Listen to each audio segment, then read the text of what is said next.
Queria que você abrisse a sua Bíblia na segunda carta de Paulo aos Coríntios, no capítulo de número 3. Segunda carta de Paulo aos Coríntios, capítulo 3. Eu quero continuar falando sobre o assunto que nós temos tratado aqui, santificação, o amor diligente de Deus pelo seu povo. E hoje nós queremos, dentro deste assunto, trabalhar o tema, um perigo contemporâneo. Queria que você lesse comigo 2 Coríntios, capítulo 3, versículos 17 e 18. Amém, misericórdia? 1 Coríntios 3, 17 e 18 diz assim: Ora, o Senhor é o Espírito, e onde está o Espírito do Senhor, aí há liberdade. E todos nós, que com a face descoberta contemplamos a glória do Senhor, segundo a sua imagem, estamos sendo transformados com glória cada vez maior, a qual vem do Senhor, que é o Espírito. Eu queria ler de novo o verso 18. E todos nós, que com a face descoberta contemplamos a glória do Senhor, segundo a sua imagem, estamos sendo transformados com glória cada vez maior, a qual vem do Senhor, que é o Espírito. Queria que você inclinasse a sua cabeça e nós, nesse instante, orássemos pedindo ao Senhor que abençoasse a sua palavra santa e poderosa. Pai bendito, de amor e de misericórdia, nós o louvamos, nós o glorificamos, nós o exaltamos, porque sabemos que o Senhor quer falar conosco, que o Senhor quer nos transformar, que o Senhor quer nos ensinar, que o Senhor quer fazer com que nós o sigamos cada vez mais, e mais perto, e mais profundo, e mais junto do Senhor. Ó Deus, transformando as nossas vidas em glória cada vez maior, alcançando, ó Deus, porções do Teu Espírito cada vez maior, características do Deus eterno, do Senhor Jesus Cristo cada vez maior. Sê conosco nessa noite, abençoa, Pai, a Tua palavra, em nome de Jesus. Amém e amém.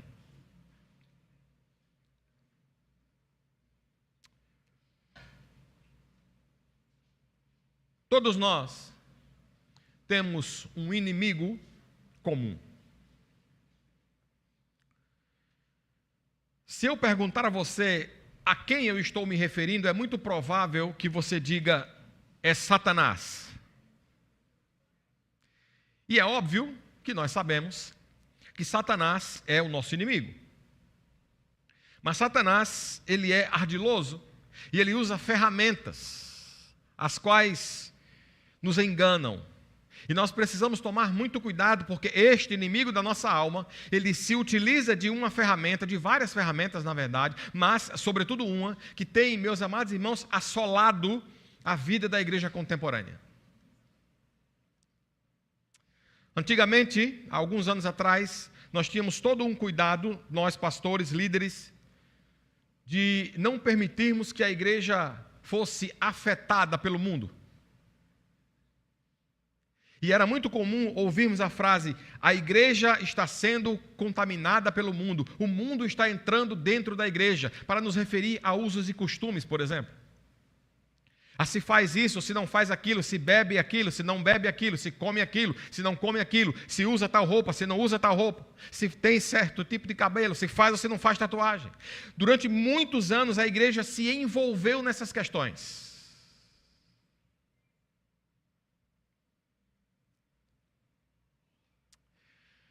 E nós queremos mostrar para os irmãos como Satanás tem enganado o povo de Deus. Queridos e amados irmãos, a semana passada, falando sobre esse assunto tão peculiar, tão maravilhoso. Nós falamos que a santificação, ela é indispensável, ela é essencial para a vida de qualquer crente.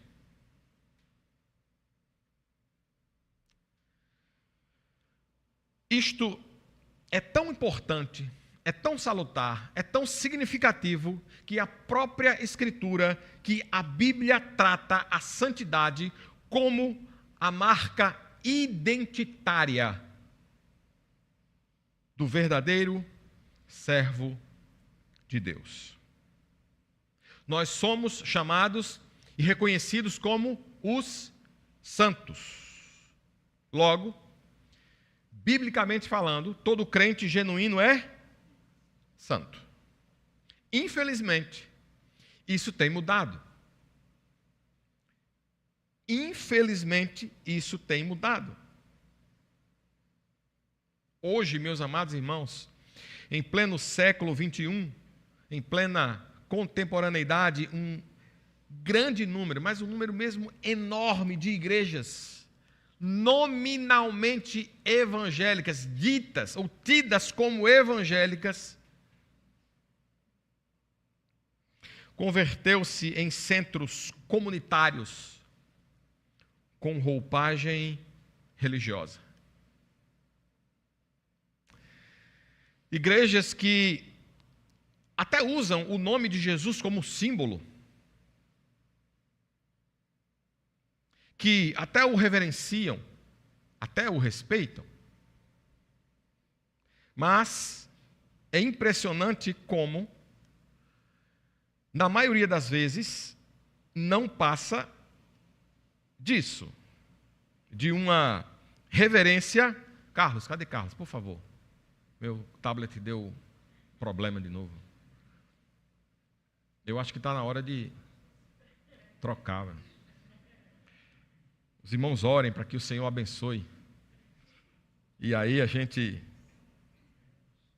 faça alguma coisa, uma oração forte, alguma coisa. Que Deus tenha misericórdia. Mas o fato, irmãos, é que, infelizmente, hoje qualquer pessoa pode se dizer pastor ou pastora, ir num cartório, abrir uma igreja, criar uma denominação e simplesmente essas pessoas serão tidas como cristãs. De modo que nós ficamos como que no meio de um certo bolo, de uma certa massa disforme. E nós não sabemos mais quem é quem. Não conseguimos mais compreender, ou a sociedade não consegue compreender, que igreja frequentar, que pastor respeitar, qual comunidade pertencer. Porque me parece que essa coisa tão importante da identidade cristã, ela foi se perdendo ao longo do tempo, ela foi se esvaindo com o passar dos anos, e nós não somos mais reconhecidos como pessoas honestas, verdadeiras, que têm caráter. Pessoas que não precisam de um pedaço de papel, de uma assinatura em cartório, de um reconhecimento em firma, para que as pessoas acreditem na nossa palavra. É impressionante, meus amados irmãos. Muito obrigado, viu, meu amigo? Deus lhe abençoe, viu? Depois eu lhe pago, viu?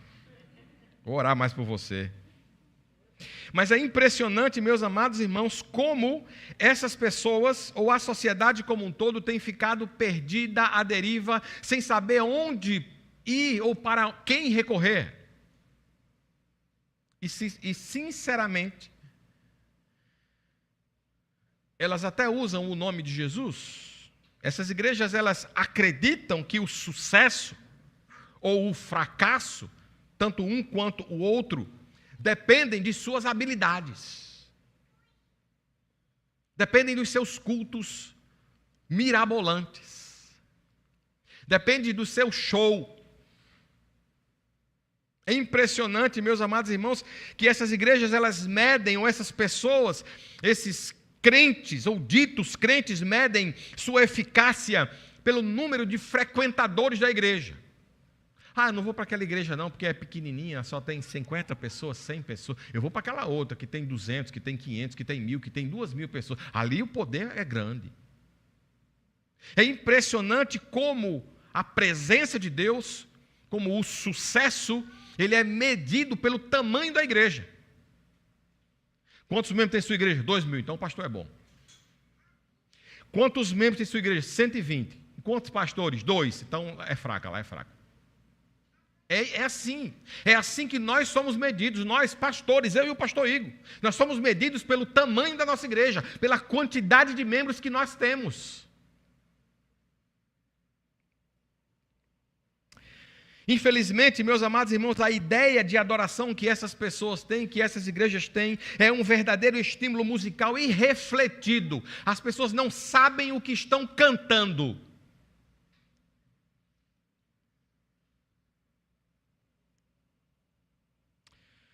Porque elas têm uma finalidade completamente diferente da finalidade bíblica de cultuar. A finalidade delas é manipular as pessoas emocionalmente. O foco da mensagem nessas igrejas é a satisfação pessoal. É fazer com que as pessoas sintam-se bem e não a santificação. Eu não estou com isso dizendo que nós queremos que na Ibacisa as pessoas sintam-se mal. Não. Mas o foco da igreja do Senhor é a santificação dos crentes.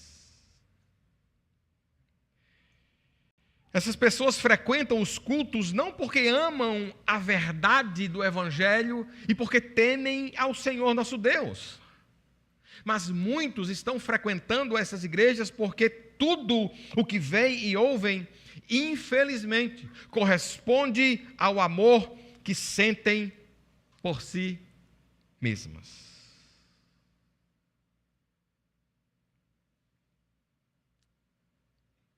Antes da década de 70, 1970, ninguém, absolutamente ninguém, exigiria que o culto fosse divertido. Mas tem cultos que são muito divertidos. Culto, irmãos, é para ser divertido.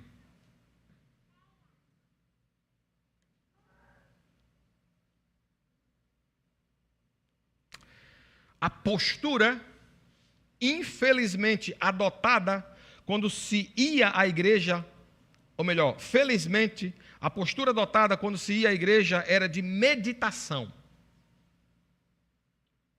de reverência, de estar ali para cultuar, para ouvir o que Deus tinha para falar para você,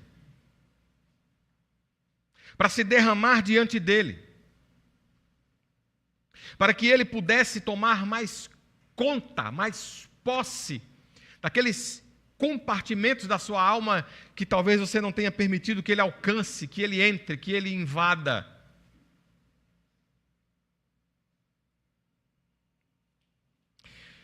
O culto, irmãos, era pensado de modo que a palavra de Deus, a palavra do nosso Deus, fosse o foco, fosse central.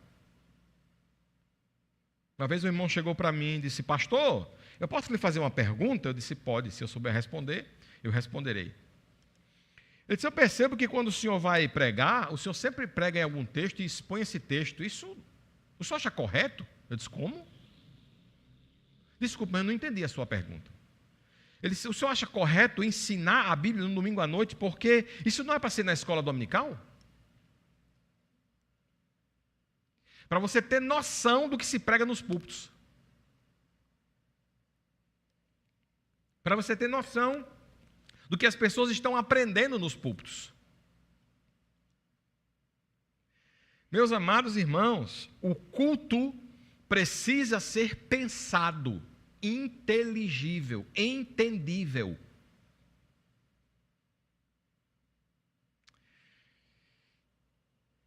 E a palavra de Deus precisa ser o centro, o foco. E nenhuma outra coisa qualquer. Me reportando mais uma vez ao passado, existia uma luta e uma verdadeira guerra de gerações. Se alguém tem mais ou menos aqui de 50 para baixo, vai entender o que eu estou querendo dizer ou a que eu estou me referindo. Existia uma discussão, uma disputa muito grande dentro das igrejas há uns 20 anos atrás, 25 anos atrás, quando se fazia uma separação muito grande entre os crentes mais jovens e os crentes mais velhos. Os crentes mais jovens, muito empolgados, né, queriam que o culto fosse mais animado, que o culto fosse mais alegre, que as pessoas pudessem dar uma balançadinha. Irmãos, eu não sou bom em balançar, tá? Parece que eu engoli uma alavanca, eu não consigo. E os crentes mais velhos ficavam irritados com esses negócios, desses corinhos que vocês estão cantando, tem que cantar os hinos, e era uma confusão, a igreja brigava por causa dessas coisas.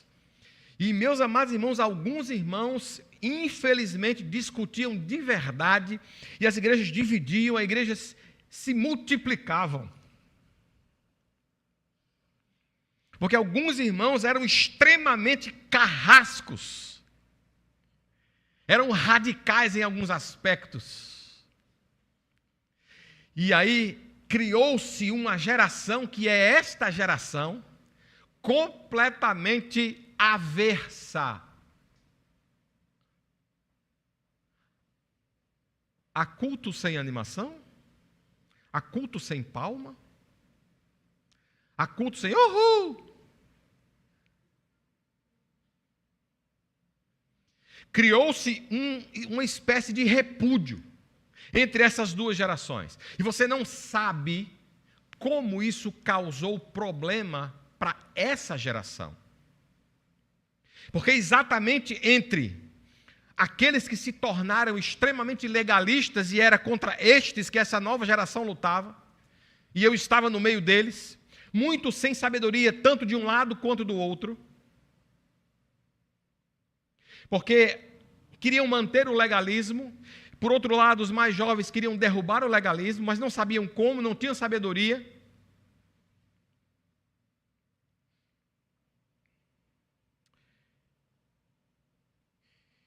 E Satanás usou uma estratégia, um inimigo, que tem prejudicado a igreja do Senhor até hoje. Que eu entendo, meus amados irmãos, que tem sido muito pior do que o legalismo de antigamente. Eu não estou afirmando que nós temos que voltar às bases legalistas, de jeito nenhum. Jamais faria isso. Eu não estou dizendo que eles estavam absolutamente corretos e que os jovens estavam absolutamente errados. Mas entre uma coisa e outra, criou-se uma brecha, abriu-se um portal, e Satanás soube aproveitar muito bem esse portal. E criou uma estratégia e criou um inimigo, uma espécie de besta que tem assolado a vida dos jovens. E esse inimigo tem nome. O nome desse inimigo é feio. Eu vou dizer bem devagar. Você não precisa memorizar. Mas depois eu vou dizer do que se trata. É uma coisa chamada de antinomianismo. É isso mesmo que você ouviu. Antinomianismo. Pastor, o que é o antinomianismo? Até eu tenho dificuldade de dizer, porque é feio o nome, né? O antinomianismo, irmãos, é o abuso da graça.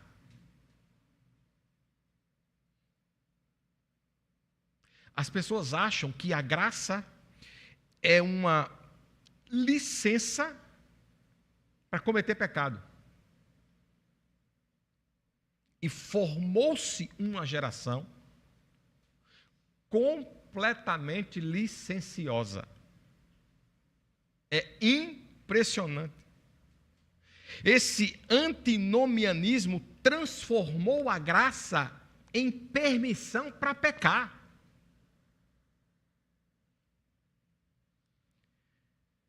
Não existe mais nenhum cuidado, não existe mais nenhuma preocupação por parte daqueles que são mais jovens de ser santo, irmãos. Não se ora mais para escolher namorada, não se ora mais para comer, não se ora mais para decidir qual emprego dos dois que você passou a seguir, você simplesmente escolhe a quantidade de grana que você vai receber. Essa nova geração, ela perdeu completamente o sentido de santidade.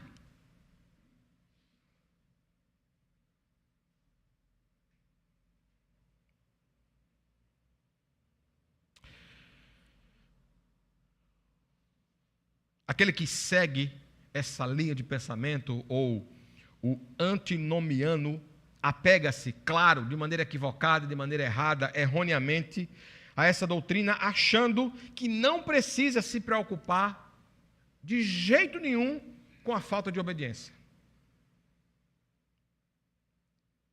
Você tem filho, não tem? A maioria aqui é pai e mãe. Como é criar um filho desobediente? É bom?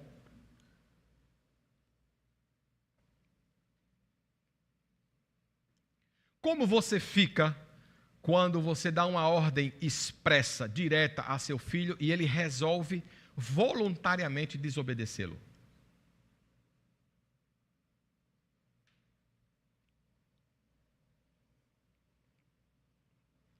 Como você acha que Deus se sente quando Ele diz: sede santos, porque eu sou santo, e você decide voluntariamente abandonar a santidade? Você acha que Deus fica satisfeito? Deus nos chama à obediência e nós resolvemos desobedecê-lo. Porque até a compreensão a respeito do pecado foi afetada. Quase nada mais hoje é pecado. Quase nada mais hoje é pecado.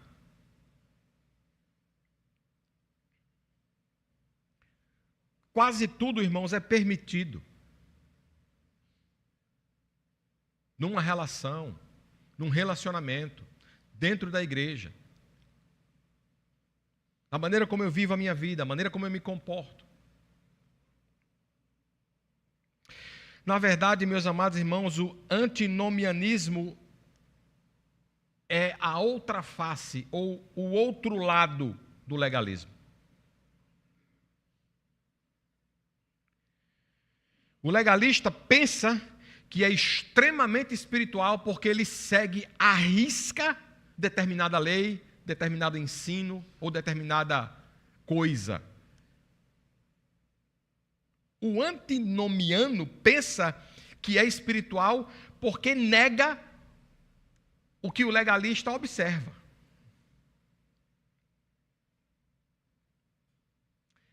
Ele nega aquela lei.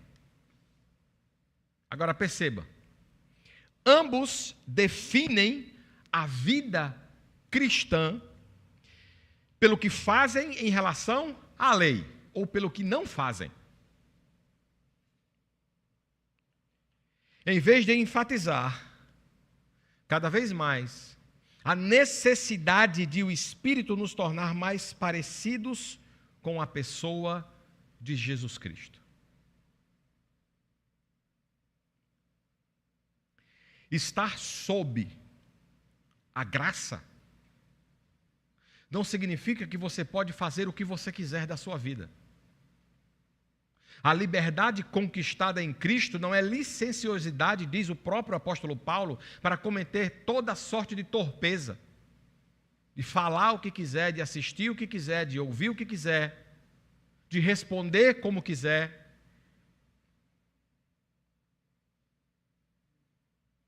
De viver uma vida sem lei.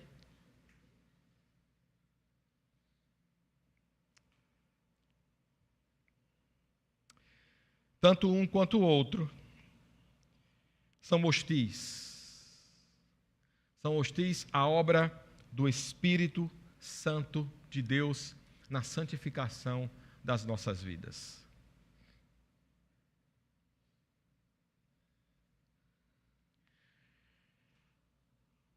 Meus amados irmãos, a característica definidora de uma visão bíblica de mundo é a verdade segundo a qual nós estamos em Cristo. Tudo parte disso. Jamile, por favor, coloca aí 2 Coríntios capítulo 5, versículo 17, um dos primeiros versículos que eu memorizei na minha vida. 2 Coríntios capítulo 5, verso 17. Portanto, se alguém está em Cristo, é o quê? Nova criação. As coisas antigas, as coisas velhas já passaram. E aí diz o quê? E eis que surgiram coisas, ou eis que tudo se fez novo. Então, em Cristo, quando eu aceito a Cristo, quando o Espírito habita em mim, Ele toma conta do meu ser, e aí eu passo a ser uma nova criatura. E o que é que uma nova criatura expressa? Uma nova maneira de pensar. E essa nova maneira de pensar, ela deve ser idêntica à maneira de pensar de Jesus. Uma nova maneira de agir, e essa nova maneira de agir deve ser idêntica à maneira de Jesus agir. Uma nova maneira de reagir, e essa nova maneira de reagir deve ser idêntica à maneira de Jesus reagir. Uma nova maneira de encarar a vida, e essa nova maneira de encarar a vida deve ser idêntica à maneira de Jesus encarar a vida. Uma nova maneira de encarar os problemas, e essa nova maneira de encarar os problemas deve ser igual à maneira como Jesus encarava os problemas, com muita oração e jejum. E nós cada vez oramos menos e jejuamos menos. Cada vez nos encontramos menos, nos reunimos menos como corpo de Cristo e queremos ter poder e força. Não vamos ter.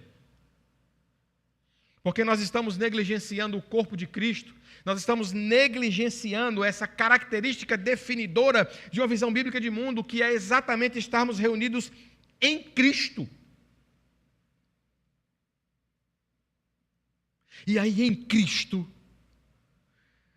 nós podemos pensar diferentes, nós podemos ser diferentes, porque o que nos une não é o nosso credo,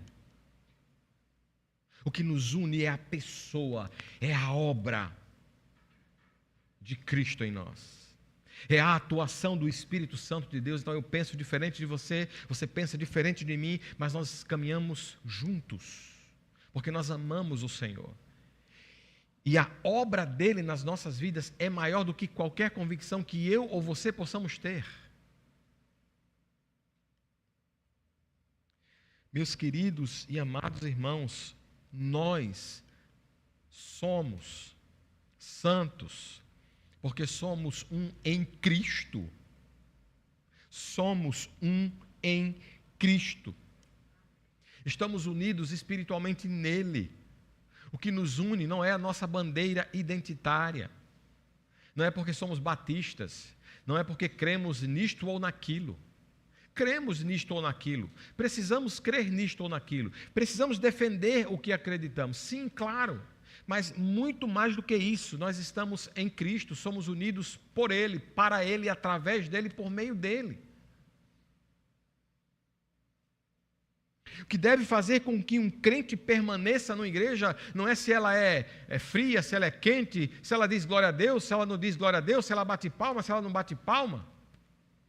O que deve fazer com que a nossa vida seja, de fato, de serviço à igreja na qual pertencemos, na qual estamos, é Cristo. É o amor e a obediência que nós devemos a Ele. Mas infelizmente não tem sido assim. Muitas coisas, muitas características têm definido a nossa visão de mundo que definitivamente não é o estar em Cristo.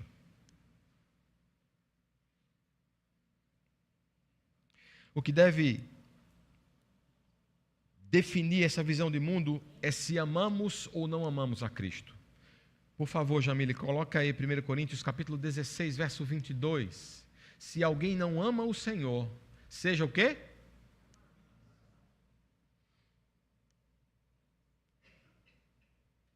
A gente lê a Bíblia e parece que alguns versículos a gente esquece. Ou a gente faz questão de esquecer. Existe coisa mais dura do que essa? Você ama a Deus? Ama. A Escritura diz que aquele que ama a Deus, aquele que tem os meus mandamentos e os ama, este é o meu servo. Aquele que tem os meus mandamentos e os ama, é servo. Você ama? Então, se você ama, você obedece. Você não dá trabalho. Porque você entende que você é um em Cristo. Você entende que você faz parte de um todo. Você entende que você precisa contribuir de alguma forma com a sua vida. Mas o que nós temos visto? Temos visto apenas as pessoas quererem que a igreja contribua com a vida delas.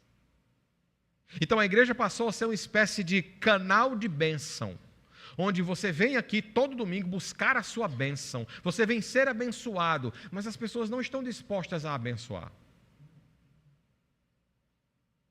Meus amados e queridos irmãos, se alguém não ama o Senhor, seja amaldiçoado.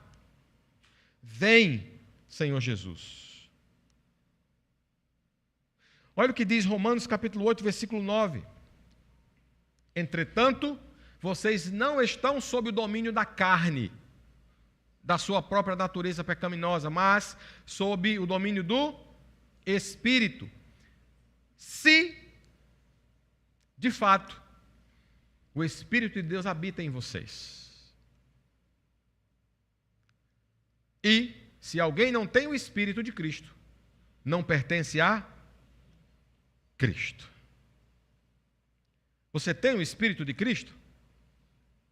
O Espírito de Cristo, ele habita em você?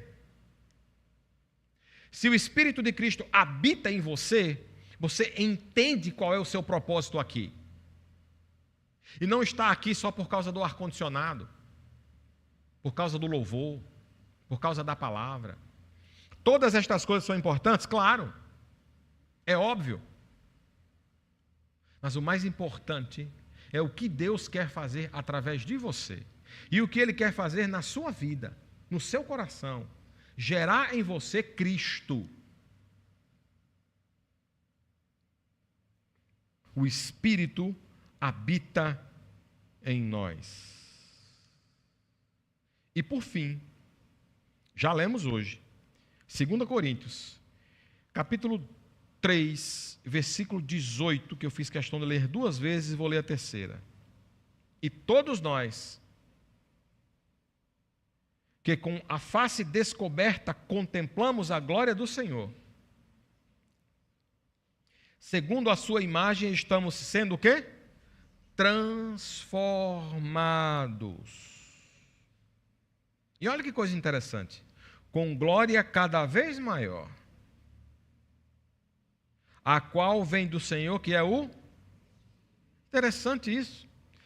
Muito, muito, muito, muito interessante. Quanto mais eu me dedico ao Senhor, quanto mais eu busco a Ele, quanto mais eu procuro servi-lo, amá-lo e conhecê-lo, mais Ele revela para mim a sua glória. É por isso que tem crentes que conhecem a Deus muito profundamente, tem crentes que, apesar de estarem na igreja há 10, 15, 20 anos, não sabem nada sobre Deus. Porque Deus só se revela àquele que o busca. É como se você tivesse uma mãe chefe de cozinha, comparando mal, e essa mãe, ela cozinhasse divinamente bem e você tivesse horror a cozinhar e não soubesse fritar um ovo.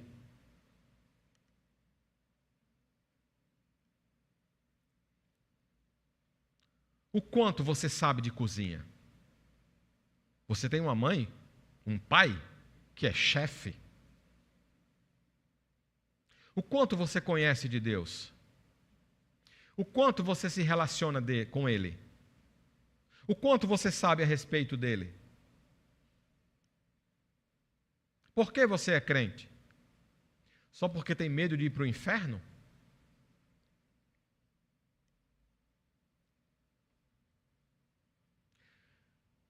Antinomianismo, um inimigo que tem assolado a vida da igreja e tem dito para os crentes mais jovens que eles não precisam obedecer a palavra, que eles não precisam orar todos os dias, que eles não precisam conhecer as Escrituras, que eles não precisam ter leitura diária, dinâmica da Escritura, que eles não precisam se manter puros no namoro, que eles não precisam se furtar do que o mundo tem para oferecer, de que eles podem fazer qualquer coisa, de que eles podem ir para qualquer show, de que eles podem comer qualquer coisa, de que eles podem beber qualquer coisa.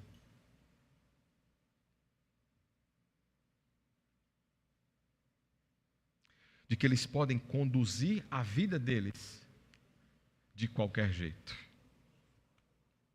sem olhar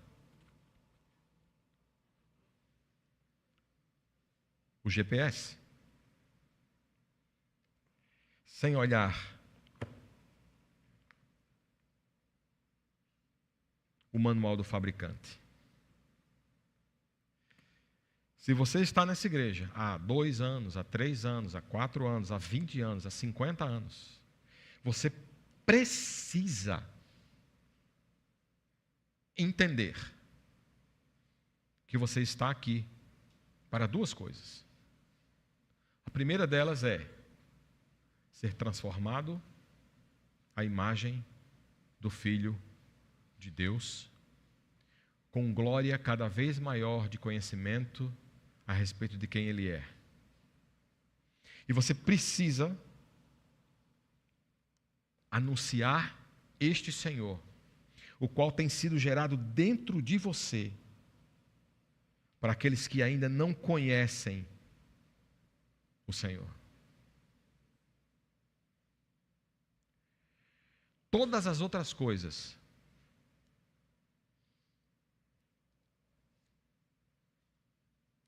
tirar os filhos das drogas, curar você que tem uma doença incurável, trabalhar o seu relacionamento familiar, marital, com filho, com mãe, com pai, lhe dar um emprego melhor, são secundárias. Todas as demais coisas na sua vida são secundárias. E se alguém lhe disser que isso não é verdade, eu vou fazer exatamente igual ao apóstolo Paulo. Se alguém pregar, disse Paulo, um outro evangelho que não seja este, anátema, seja amaldiçoado. Se alguém ensinar para você o que eu estou dizendo aqui é mentira, que esta pessoa seja amaldiçoada. Porque Deus procura crentes, discípulos, servos, que sejam semelhantes a Cristo.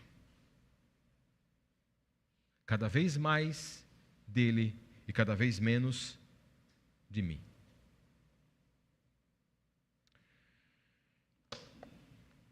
Eu digo para você sem nenhum problema, quando eu olho para trás e vejo quem eu era,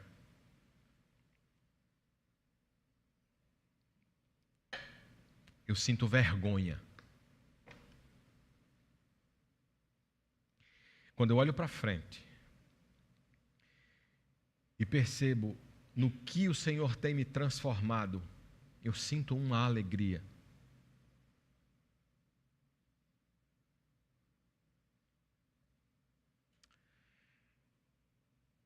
Porque eu sei que essa ação não é minha. Essa ação é do Espírito Santo de Deus. O Senhor quer transformar você em um ser semelhante a Ele. Isso se chama santificação. Sede santos, diz Pedro, porque o Senhor vosso Deus é santo. Não queira menos do que isso. Não queira parecer com Paulo, apesar de Paulo ser um homem extraordinário. Não queira parecer com Abraão, apesar de Abraão ser um homem extraordinário. Não queira parecer com Ana, apesar de Ana ser uma mulher extraordinária. Queira parecer com Jesus de Nazaré. Queira ser igual a Ele. Queira agir como Ele. Queira reagir como Ele. Queira ter a mente dele, a qual está escrita aqui. Foi para isso que você foi criado. Para ser um pequeno Cristo, um cristão, lá na sua casa, lá no seu trabalho. E lá, você contagiar as pessoas com a sua vida, com o seu viver, com o seu testemunho. E aí sim, você poder passar para as pessoas a alegria que você sente em servir ao Senhor. Quando isso acontece, irmãos, a conversa flui de maneira natural. Sabe por quê? Porque as pessoas nos respeitam. As pessoas não respeitam um fariseu, um legalista. Mas as pessoas respeitam um servo que ama, que se propõe a cuidar, que serve, que se disponibiliza, que está sempre pronto a dizer o que eu posso fazer por você. Não espere que as pessoas peçam, faça sem que elas peçam. Sirva, desenvolva isso na sua vida. E você vai ver que muitas portas serão abertas para você pregar o Evangelho. Mas se você quiser pregar um Evangelho que está apenas na sua cabeça, mas que não desce para as suas ações, para as suas reações, não vai funcionar. Mas quando o Espírito toma conta da sua vida, quando o Espírito de Deus enche você de glória, de graça e de poder, as pessoas ouvem você. Porque você é parecido com Cristo. Porque em meio à tribulação você sorri. Porque na agressão você acolhe. Porque você não quer ter razão, você quer ter paz.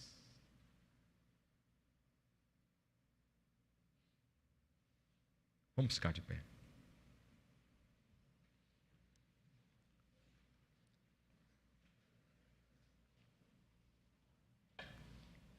Eu queria dizer aos irmãos que santificação é um assunto enorme. E nós estamos apenas no comecinho. Estes 3 primeiros sermões que eu preguei, contando com o de hoje, é só uma breve introdução do que nós ainda iremos falar. Cuidado. A graça de Deus não lhe dá licença para você viver do jeito que você quer. Ela não é uma permissão para que você possa pecar contra Deus ou contra o seu próximo. Não. A graça de Deus não é uma licença para você ser mau, para você ser grosso, para você ser malvado. A graça de Deus é uma força sobrenatural que o ajuda a ser mais santo. E é sobre ela que nós queremos falar a semana que vem. Sobre a graça do nosso Deus. A graça que as Escrituras verdadeiramente nos ensina. Amém? Pai amado de amor e de misericórdia, muito obrigado, Senhor. Porque nós não queremos negligenciar o Teu Espírito, nós não queremos negligenciar a Tua Palavra, nós não queremos negligenciar a Tua presença. Ser com estes irmãos corajosos, ó Deus, que jamais possamos nos afastar de Ti, que jamais, ó Deus, deixemos a Tua presença em detrimento de lazer, diversão, trabalho, mas que acima de tudo e de todos, a Tua presença seja o nosso foco. Abençoa, Senhor, esses irmãos. Coloca no coração deles, ó Deus. Faz com que eles sintam hoje à noite o que eu estou sentindo agora. Um pesar no coração, Senhor. Porque eu sei que muitos perecem a passos largos para o inferno. E nós não falamos, nós não anunciamos. Ou se o fazemos, fazemos pouco. Porque nós negligenciamos a Tua face. Porque queremos dormir mais. Porque queremos descansar mais. Porque queremos trabalhar mais. Porque achamos que precisamos mais. Nos ajuda, Senhor, a entender que a coisa mais importante da nossa vida é a nossa relação contigo. E o propósito da nossa vida é anunciar a Tua glória, a qual deve brilhar em nós, a fim de que as pessoas possam ver em nós a Tua glória, elas possam ver em nós a Tua luz, e elas possam encontrar, ó Deus, por meio de nós, o caminho da salvação, a luz em Cristo. Nós não somos a luz, como João não era a luz, mas nós temos a luz, nós estamos na luz, nós anunciamos a luz. Nos ajuda, Senhor, a andarmos na luz, a caminharmos com a luz, a vivermos através dela. Nos ajuda, Senhor, a sermos mais parecidos, meu Pai, com Teu Filho Jesus Cristo, a sermos mais caridosos, a sermos mais amáveis, a sermos mais simples, a sermos mais humildes, mas também sermos sagazes como as serpentes e simples como as pombas. Ó Senhor, que o Teu rosto brilhe em nós, e que nós possamos ser, ó Deus, identificados como aqueles que Te amam, que Te servem e que são extremamente parecidos contigo, Senhor. Nos ajuda, Pai, nos ajuda, Senhor, que ao abrir da nossa boca, as nossas palavras correspondam com o brilho do nosso rosto. Em nome de Jesus. Amém e amém. Irmãos, podem se assentar. Queria agradecer